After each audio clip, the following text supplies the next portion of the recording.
लेखक बताते हैं कि हवलदार साहब को हर 15वें दिन उस कस्बे से गुजरना पड़ता था, क्योंकि हर 15वें दिन कंपनी का कोई न कोई ऐसा काम होता था जिसके कारण हर 15वें दिन हवलदार साहब उस कस्बे से गुजरते थे। कस्बा उतना अधिक बड़ा नहीं था। उस कस्बे में वैसे कुछ ही मकान थे जिन्हें पक्का मकान कहा जा सकता है, और जिसे बाजार कहा जा सके वैसा वहाँ केवल एक ही बाजार था। उस कस्बे में 2 स्कूल, एक सीमेंट का छोटा सा कारखाना, 2 ओपन एयर सिनेमा घर, 1-2 नगर पालिकाएं भी थी। जहाँ नगर पालिका होती है वहाँ पर कुछ न कुछ काम भी करा करती थी। कभी वहाँ कोई पक्की सड़क करवा दी जा रही होती है, कभी कुछ पेशाब घर बनवा दिए जाते थे, कभी कबूतर के लिए घर बना देते थे, तो कभी कभी सभा करवा दी जाती थी। अब लेखक बताते हैं कि किसी कस्बे की उसी नगर पालिका के किसी उत्साही बोर्ड या प्रशासनिक अधिकार ने एक बार शहर के मुख्य बाजार के मुख्य चौराहे पर नेताजी सुभाष चंद्र बोस की एक संगमरमर की मूर्ति लगवा दी थी। जो कहानी लेखक हमें सुना रहे हैं वो कहानी उसी मूर्ति के बारे में है, बल्कि उसके भी एक छोटे से हिस्से के बारे में है। लेखक को पूरी बात तो पता नहीं है, लेकिन उसको यह लगता है कि जो सुभाष चंद्र की मूर्ति में कमी रह गई है उसके बहुत से कारण हो सकते हैं। जैसे जिसने भी सुभाष चंद्र की मूर्ति बनवाई है उसको देश के अच्छे मूर्तिकारों की जानकारी नहीं होगी, या फिर अच्छी मूर्ति बनाने के लिए जो खर्चा लगता है, जो उन्हें मूर्ति बनाने के लिए खर्च दिया गया होगा, उससे कहीं बहुत ज्यादा खर्च होने के कारण सही मूर्तिकार की उपलब्ध नहीं करवा पाए होंगे।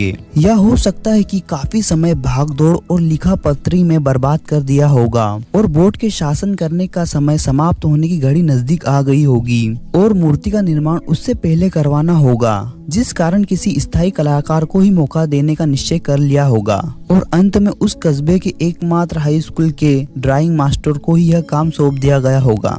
यहाँ लेखक उस ड्राइंग मास्टर का नाम मोतीलाल जी मानते हैं, क्योंकि मूर्ति के नीचे जिस मूर्तिकार का नाम लिखा गया है वह मोतीलाल है। और लेखक उस मूर्तिकार को हाई स्कूल का ड्राइंग मास्टर इसलिए मानते हैं क्योंकि कोई भी मूर्तिकार किसी महान व्यक्ति की मूर्ति बनाते हुए कोई गलती नहीं करेगा। और लेखक मानते हैं कि उस मास्टर जी को यह काम इसलिए सौंप दिया गया होगा क्योंकि उन्होंने महीने भर में मूर्ति बनाकर पटक देने का विश्वास दिलाया होगा। वह मूर्ति बहुत सुंदर थी। नेताजी सुभाष चंद्र बोस बहुत ही सुंदर लग रहे थे। वे बिल्कुल बच्चों की तरह निश्चल और कम उम्र वाले लग रहे थे। उनकी वह मूर्ति फौजी वर्दी में बनाई गई थी। जब भी कोई उस मूर्ति को देखता था तो मूर्ति को देखते ही उसे नेताजी सुभाष चंद्र के प्रसिद्ध नारे दिल्ली चलो और तुम मुझे खून दो मैं तुम्हें आजादी दूंगा आदि याद आने लगते थे। इन सभी चीजों को देखते हुए कहा जा सकता है कि यह मूर्ति बनाने वाले ने मूर्तिकार में जिस प्रकार मूर्ति बनाई है उसकी कोशिश सफल और प्रशंसा के काबिल है। परंतु उस मूर्ति में केवल एक चीज की कमी थी जो उस मूर्ति को देखते ही अटपटी लगती थी, और वह कमी थी सुभाष चंद्र बोस जी की आंखों पर चश्मा नहीं था। यह इसलिए कमी थी क्योंकि नेताजी सुभाष चंद्र बोस हमेशा चश्मा लगाए रहते थे और उनकी मूर्ति बिना चश्मे की बहुत अटपटी लग रही थी। सुभाष चंद्र बोस जी की मूर्ति पर चश्मा तो था लेकिन संगमरमर का नहीं था, क्योंकि जब मूर्ति संगमरमर की है तो चश्मा भी उसी का होना चाहिए था। लेकिन उस मूर्ति पर एक मामूली सा बिना किसी विशेषता वाला और असल के चश्मे का चौड़ा वाला फ्रेम मूर्ति को पहना दिया गया था। हवलदार साहब जब पहली बार इस कस्बे से आगे बढ़ रहे थे और चौराहे पर पान खाने रुके थे, तभी उन्होंने इस चीज पर अपना ध्यान केंद्रित कर लिया था, और यह देख के उनके चेहरे पर एक मुस्कुराहट आ गई थी और उन्होंने कहा, वाह भाई, यह तरीका भी ठीक है। मूर्ति पत्थर की है लेकिन चश्मा असली का।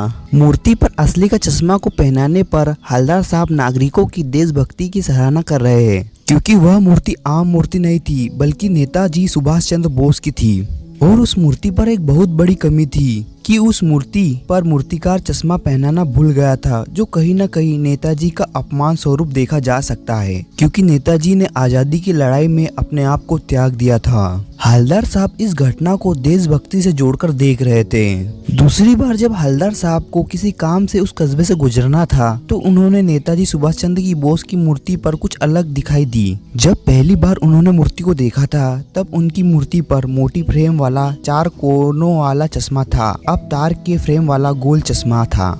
यह सब देखकर हवलदार साहब की जिज्ञासा और भी अधिक बढ़ गई, और इस बार वे उस पान वाले से बोले जिस दुकान पर वे पान खाया करते थे कि वाह भाई, क्या तरीका है। मूर्ति कपड़े नहीं बदल सकती लेकिन चश्मा तो बदल ही सकती है। पान वाला हवलदार साहब का प्रश्न सुनकर आंखों ही आंखों में हंसा। प्रश्न का उत्तर देने के लिए उसने अपने मुंह में भरे हुए पान को थूका और बोला, यह सब कैप्टन चश्मे वाला करता है। हवलदार साहब उसके उत्तर को समझ नहीं पाए और फिर से पूछने लगे कि क्या करता है। पान वाले ने हवलदार साहब को समझाया कि चश्मा चेंज कर देता है। हवलदार साहब अब भी कुछ नहीं समझ पाए पान वाला कहना क्या चाहता है और वे फिर से पूछ बैठते हैं कि क्या मतलब, क्यों चेंज कर देता है। पान वाला फिर से समझाते हुए कहता है कि ऐसा समझ लो कि उसके पास कोई ग्राहक आ गया होगा जिसे कोई चौड़ा चौखट वाला चश्मा चाहिए होगा, तो कैप्टन कहाँ से लाएगा, क्योंकि वह तो उसने मूर्ति पर रख दिया होगा। तो उस चौड़े चौखट वाले चश्मे को मूर्ति से निकालकर उस ग्राहक को दे दिया और मूर्ति पर कोई और दूसरा चश्मा बिठा दिया। हवलदार साहब को पान वाले की सारी बात समझ में आ गई थी, लेकिन एक बात अभी भी उनकी समझ में नहीं आई कि अगर कैप्टन चश्मे वाला मूर्ति पर असली चश्मा लगाता है तो नेताजी का वास्तविक चश्मा कहाँ गया। पीछे मुड़कर पान वाले ने पान की पिचकारी नीचे थूकी और मुस्कुराता हुआ बोला कि नेताजी का वास्तविक अर्थात संगमरमर का चश्मा मास्टर यानी मूर्तिकार बनाना भूल गया। पान वाले के लिए यह एक दिलचस्प बात थी, लेकिन हवलदार साहब के लिए बहुत ही हैरान और परेशान करने वाली बात थी कि कोई कैसे इतनी महत्वपूर्ण चीज को भूल सकता है। अब हवलदार साहब को अपनी सोची हुई बात सही लग रही थी कि मूर्ति के नीचे लिखा है मूर्तिकार मास्टर मोतीलाल सच में ही उस कस्बे का अध्यापक था।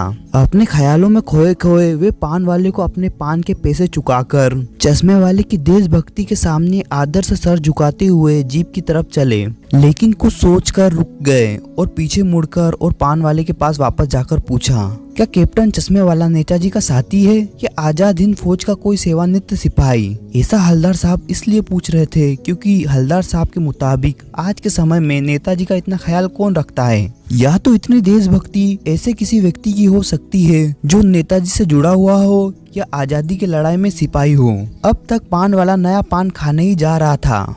उसने अपना हाथ रोककर हवलदार साहब को बड़े ध्यान से देखा, क्योंकि हवलदार साहब बहुत जिज्ञासा से कैप्टन चश्मे वाले के बारे में पूछ रहे थे। फिर वो मुस्कुराते हुए बोला, नहीं साहब, वो लंगड़ा फौज में क्या जाएगा, वह तो एकदम पागल है, पागल। फिर इशारा करके दिखाते हुए बोला कि वो देखो वो आ रहा है, आप उसी से बात कर लो, उसकी फोटो वोटो छपवा दो कहीं, जिससे उसका नाम हो जाए या जिससे लोग उससे पहचानने लगे।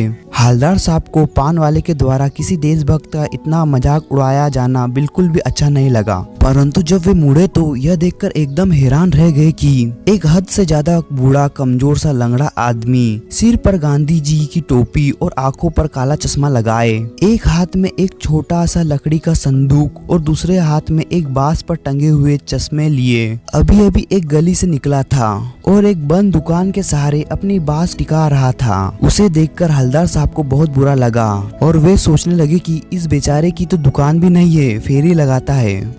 हवलदार साहब अब और भी ज्यादा सोच में पड़ गए थे। वे बहुत कुछ पूछना चाहते थे, जैसे इसे कैप्टन क्यों कहते हैं, क्या यही इसका वास्तविक नाम है। लेकिन पान वाले ने पहले ही साफ बता दिया था कि अब वह इस बारे में और बात करने को तैयार नहीं, क्योंकि पान वाले ने कैप्टन की ओर इशारा करके हवलदार साहब को बता दिया था कि वह कैप्टन है और जो कुछ भी अब हवलदार साहब को पूछना है वह उसी से जाकर पूछ ले। इसी कारण अब हवलदार साहब पान वाले से कुछ भी नहीं पूछ सकते थे। हवलदार साहब बिना कैप्टन से मिले या कोई भी प्रश्न किए जीप में बैठकर चले गए। अगले 2 साल तक हवलदार साहब अपने काम के सिलसिले में उस कस्बे से गुजरते रहे और नेताजी की मूर्ति में बदलते हुए चश्मों को देखते रहे।